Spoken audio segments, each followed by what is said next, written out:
Hello and welcome. I'm Suma Katauka and you're watching the World Report on NewsX World. Let's take a look at the top headlines of this hour. US and India release an interim trade framework aimed at lowering tariffs and deepening economic ties. Both sides say more negotiations are needed to finalize a broader trade agreement. Iran's foreign minister says US nuclear talks mediated by Oman are off to a good start and will continue. Tehran insists it will discuss only its nuclear program and calls for talks without threats or pressure. Thousands have gathered in Islamabad to bury the 31 people who were killed in a suicide bombing at a Shia mosque. Islamic State claims the attack as residents fear further violence. U.S. Navy Secretary John Phelan has listed as passenger on Jeffrey Epstein's private plane in 2006. Phelan declined to comment through a Navy spokesperson for now. U.S. President Donald Trump refuses to apologize for racist video on Obama's after removing racist video. He has said that I did not make a mistake. A man is charged with threatening to kill U.S. Vice President J.D. Vance during a visit to Ohio. Prosecutors say the charges stem from incidents in January. President Trump signs an order warning of new U.S. tariffs on countries that continue to trade with Iran, citing possible 25% rate. The move comes as U.S.-Iran talks continue in Oman, with Trump restating opposition to Iran nuclear weapons. A U.S. appeals court has upheld Trump's policy of mandatory detention for migrants without bond. The 2-1 ruling marks the first appellate backing despite widespread lower court opposition. Now for this hour, we start with Iran. Iran's foreign minister Abbas Araghchi has said that Tehran's missile program is never negotiable. During talks with the United States, he has stressed that missiles are a defense issue and will not be discussed or compromised. Araghchi has also confirmed that both sides have agreed to hold the next round of talks soon, though no specific date has been set. On the nuclear front, he has insisted that enrichment is Iran's inalienable right, but said Tehran is ready to reach a reassuring deal with Washington. He has warned that Iran would target U.S. bases in the region if attacked, while making clear that American soil would not be hit. Foreign Minister Araghchi has added that the Muscat talks included a handshake with the U.S. delegation, despite the negotiations being indirect. Now for this, we welcome Professor Andrew Latham. He's an international affairs expert, joins us live from Minneapolis. Thank you very much for joining us again. Good to see you. Now, as it seems like Iran is steadfast on their front about their missile program and also about their nuclear. So what can we expect now? Well, at the moment, we're still in the negotiation phase, and both sides are signaling that there are things that are not negotiable, which will probably end up being negotiable. The three things that are on the table from Washington's perspective are nuclear warheads and the development of nuclear warheads, the delivery systems, which Iran already has, intermediate and maybe intercontinental range ballistic missiles, and then Iran's proxy forces in the region. Iran right now is signaling that the missiles and the proxies are not up for negotiation, but in fact they are up for negotiation. And yes, these are all elements of Iran's national defense, but that doesn't mean they're not up for negotiation. I would remind viewers that this strategic arms reduction talks between the US and the Soviet Union, and later US and Russia, involved limits on missiles, not just warheads. So that's a doable thing, but right now where we are in negotiations, of course, Iran is making strong claims that they're not up for negotiation. We'll have to see how this pans out. Right. So why do you think that Iran, although maybe at the end of the day they might be open to negotiations or being flexible, but for now it seems like they're making such bold statements? Why do you think so? Well, I think that's sort of negotiating tactics 101. Both sides make their maximalist claims and then are willing to, when they get concessions, to make concessions themselves. So it remains to be seen what Washington is willing to put on the table here in terms of the threats that it's making, etc. But it's not surprising at this point that both sides are making maximalist claims.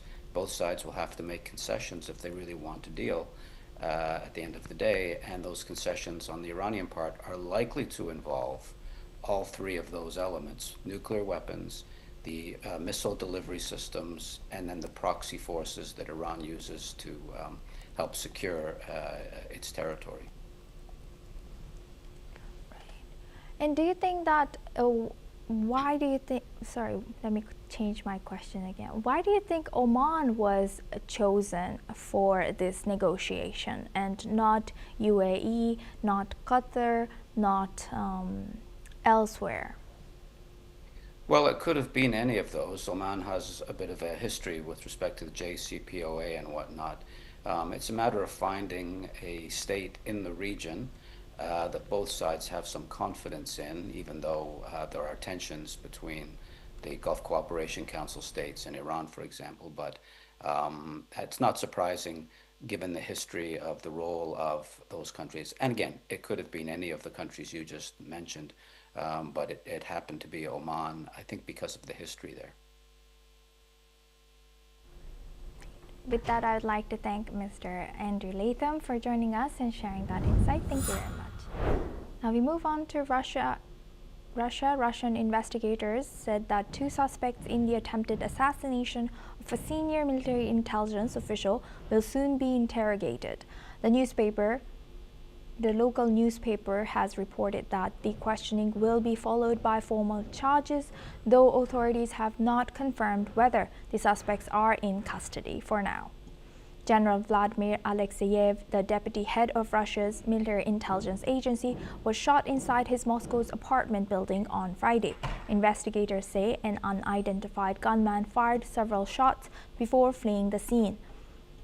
While General Alexeyev has undergone surgery and remains under medical supervision, reports suggest that the general has regained consciousness and is recovering. Foreign Minister Sergei Lavrov has accused Ukraine of being behind the attack, claiming it was meant to undermine peace talks. Ukraine has denied any involvement. Alexeyev has previously been sanctioned by both the United States and the European Union. Now we welcome back Mr. Andrew Latham. He's an international affairs expert, joins us live from Minneapolis. Thank you very much, Mr. Latham, for staying with us. Now, looking at this, what do we know so far about this individual, and also who has targeted or how?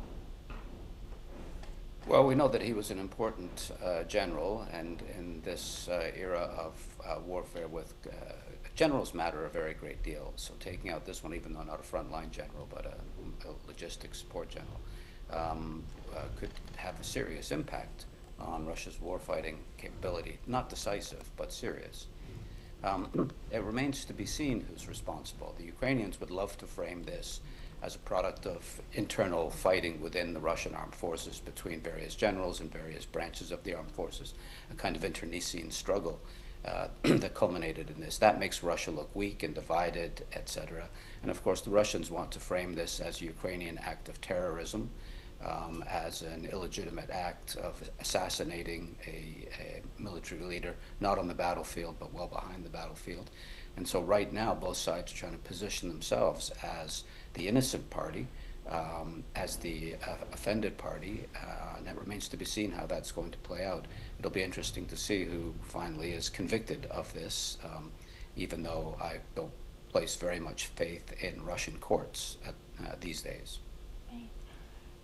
And you know, this general, in case, well, we can only speculate here, but in case this attack was done by someone from Russia, within Russia, why do you think, what could have been the reason? Well, it's a power play. It remains to be seen exactly. You're right, we simply don't know right now, but generically speaking, this would be a classical kind of power play. that there are various factions within the Russian regime. They all have slightly different takes on who has President Putin's ear, how the war should be conducted, if peace is in the offing, those sorts of things. And rather than sort these out around a negotiating table, sometimes they resort to more direct and kinetic means, assassinating their opponents, for example. That would be an extreme, but it's happened. And I think that's what's going on, arguably, here. At least that's the way the Ukrainians want to portray this, because it suits their purposes. The Russians are internally divided, therefore they're weak, therefore we're winning. And the Russians, of course, will do anything in their power to paint a different picture, which is this was not a function of internal conflict, political power struggles. This was Ukraine, a Ukrainian act of terrorism. That's another battle space, and it remains to be seen who's going to win this particular battle in that information warfare battle space. Right. Now, looking at the negotiations, do you think this will somehow jeopardize the negotiation that's ongoing? And also, since the territory concession and the sticking points still do exist, how do you see this upcoming negotiations changing or making any difference? Well, again, as I've said many times in many different venues, I don't think this is negotiable, this conflict. The objectives of both sides, the red lines of both sides, are simply mutually incompatible, having to do with territory, the neutralization and disarmament of Ukraine, etc. I think this will be resolved in one of two ways, and they're interrelated. On the battlefield, the Russians are making incremental gains, grinding gains, costly gains, but they're making gains, and they're likely to get what they want on the battlefield. The only other way this ends is through mutual exhaustion. Neither side can continue anymore because they lack the manpower, depth, resources, the material, the ammunition, etc. That's a real possibility as well. And it's only though when Russia achieves its battlefield objectives or this mutual exhaustion sets in that negotiations are going to be serious. Right now it's theater. Both sides want to appear that they're willing to talk, but neither side is willing to make the concessions necessary for a peace agreement. And this latest business with this attempted assassination of the Russian general, I think, is not going to factor all that prominently in this process. It's a sideshow, as it were. And since you mentioned that the two scenarios, both scenarios don't include U.S. mediation role, or is there U.S. mediation that could lead to each of these scenarios? What could be U.S.'s role? I think to the extent that the Russians and Ukrainians don't trust each other, with good reason, having a party at the table which can play the helpful fixer, the kind of interlocutor.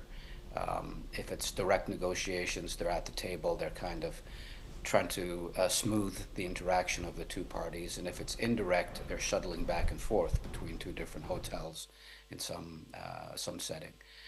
So I think at this point, the United States is probably the only mediator conceivable. It's not perfect because neither side trusts the U.S. entirely, but neither side trusts any other party anymore. And so, yes, the United States has a helpful fixer role to play. Will it be decisive? That remains to be seen. I think it will only come to fruition if and when this exhaustion sets in, or when the Russians are finally satisfied. And then it's a matter of, can the Americans both communicate between both sides, and can they apply pressure where necessary to get both sides to make concessions? So yes, a role for the U.S., but a marginal one. Thank you for sharing that. And last but not least, what about EU's role? What about West's role in, all in all, is Ukraine? Do you think this war has shown limits of EU's mediation and efforts? Yes, well, there are two roles that the European Union could play, one of which is mediator, and I don't think that's very much on the table. The Russians in particular are opposed to that.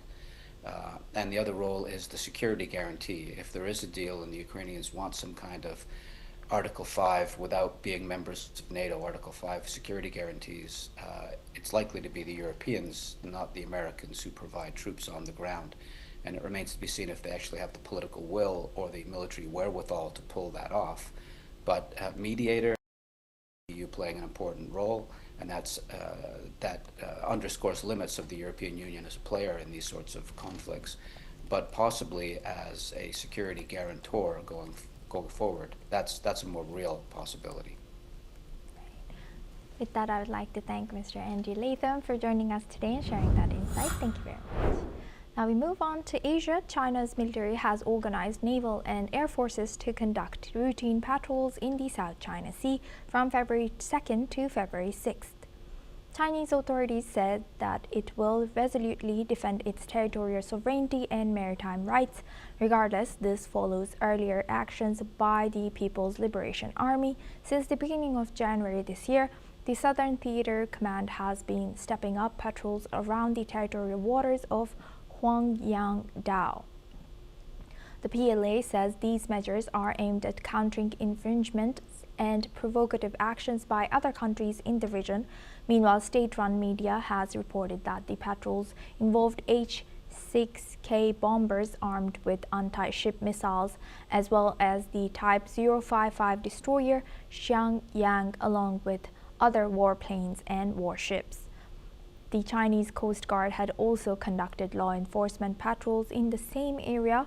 However, the increased patrols come after U.S.-Philippine joint drills in the vicinity of Scarborough Shoal last month.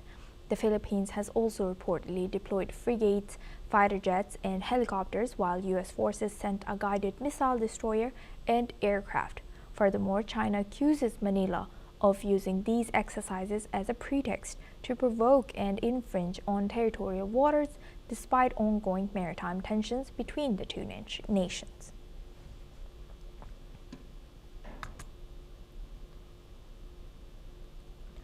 China's military has organized naval and air forces to conduct routine patrols in the South China Sea from February 2nd to 6th. Chinese authorities said that it will resolutely defend its territorial sovereignty and maritime rights. Regardless, this follows earlier actions by the People's Liberation Army. Since the beginning of January this year, the Southern Theater Command has been stepping up patrols around the territorial waters of Huangyang Dao. The PLA says these measures are aimed at countering infringements and provocative actions by other countries in the region. Meanwhile, state-run media has reported that the patrols involved H-6K bombers armed with anti-ship missiles, as well as the Type 055 destroyer Xiangyang, along with other warplanes and warships. The Chinese Coast Guard had also conducted law enforcement patrols in the same area. However, the increased patrols come after U.S.-Philippine joint drills in the vicinity of Scarborough Shoal last month. The Philippines has also reportedly deployed frigates, fighter jets, and helicopters, while U.S. forces sent a guided missile destroyer and aircraft. Furthermore, China accuses Manila of using these exercises as a pretext to provoke and infringe on territorial waters, despite ongoing maritime tensions between the two nations. Now we move on to Malaysia. Indian Prime Minister Narendra Modi has begun his two-day state visit to Malaysia. This is reportedly his third visit to Malaysia and first since the two nations raised their relationship to the level of a comprehensive strategic partnership in August of 2024.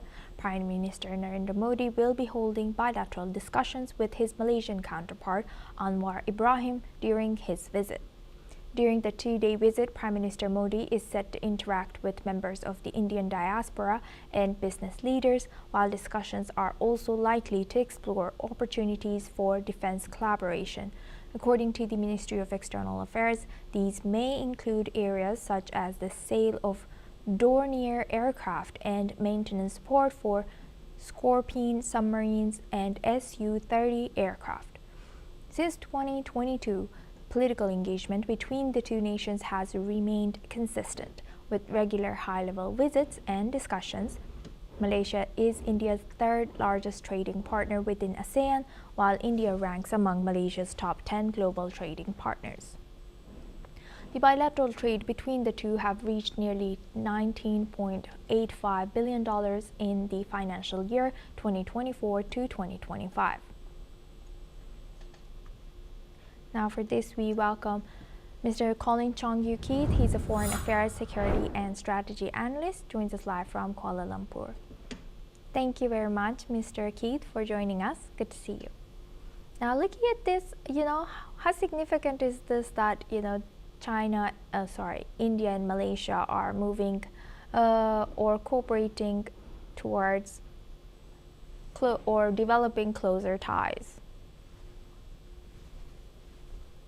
Yes, we have seen the importance of this visit by Prime Minister Narendra Modi. We have seen how the bilateral ties have been extremely important for both nations, especially also for Malaysia. And across all factors, across all domains, it's a multifaceted relationship.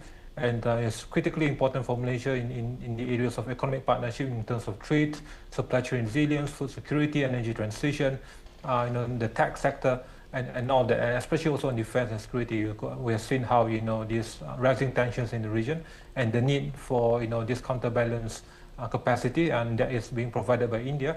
And we have seen how the reform and transformation of India for the past decade now under the legacies of Prime Minister Modi, from Made in India initiative to Digital India to Act East policy, and of course the Necklace of Diamonds strategy, all of which are aligned with the core interests and needs of this region of Southeast Asia.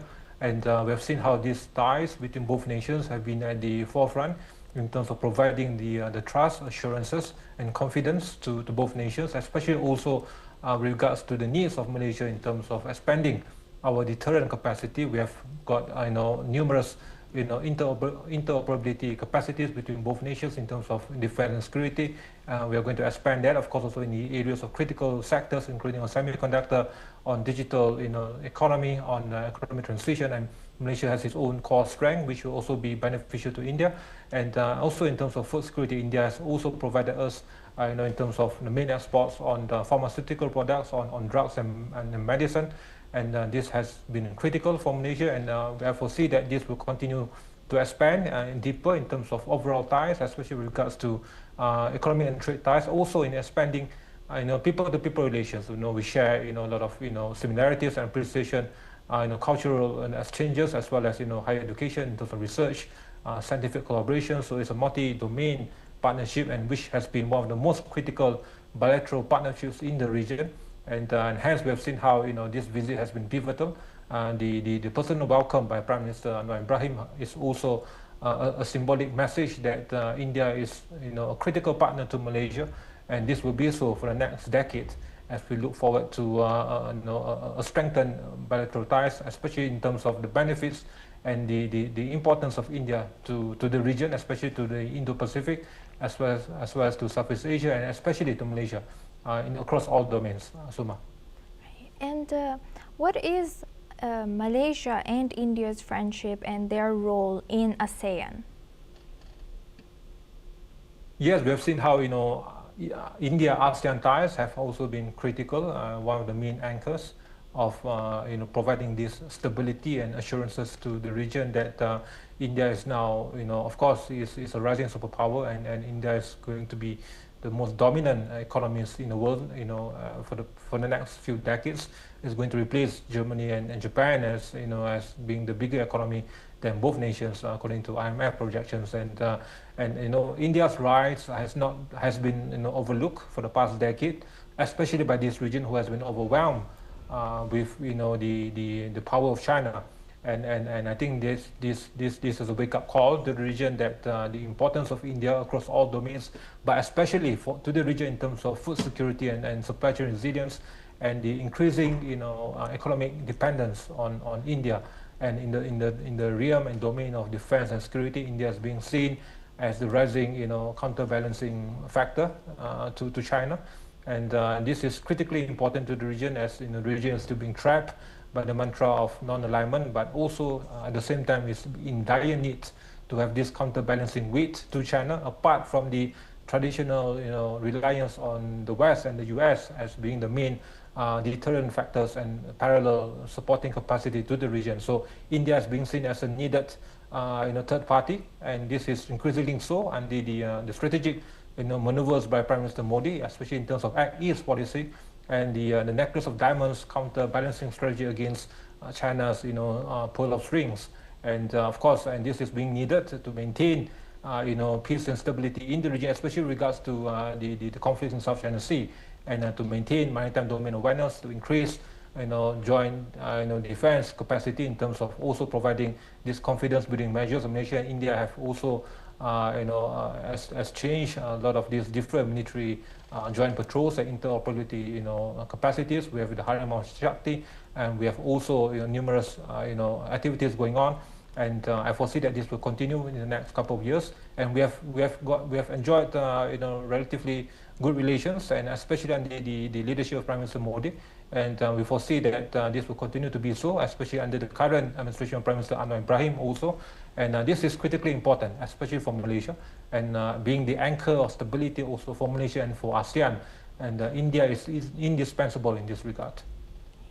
With that, I'd like to thank Mr. Colin Chong-Keith for joining us and sharing that insight. Now we move on to Europe. Italian Prime Minister Meloni has greeted Polish President Nawrocki as the Winter Olympics centers the stage. Discussions between Prime Minister Meloni and President Nawrocki focused on strengthening bilateral ties and shared interests in culture, sports, and international cooperation. This occasion reflects the spirit of diplomacy and the strict protocols that come with such a high-profile event. Meanwhile, security remained tight across Milan to ensure the safety of all high-level attendees. The ceremony sets the tone for the Olympics, promoting goodwill among participating nations. That's all we have time for. Keep watching NewsX World for more news updates from around the world.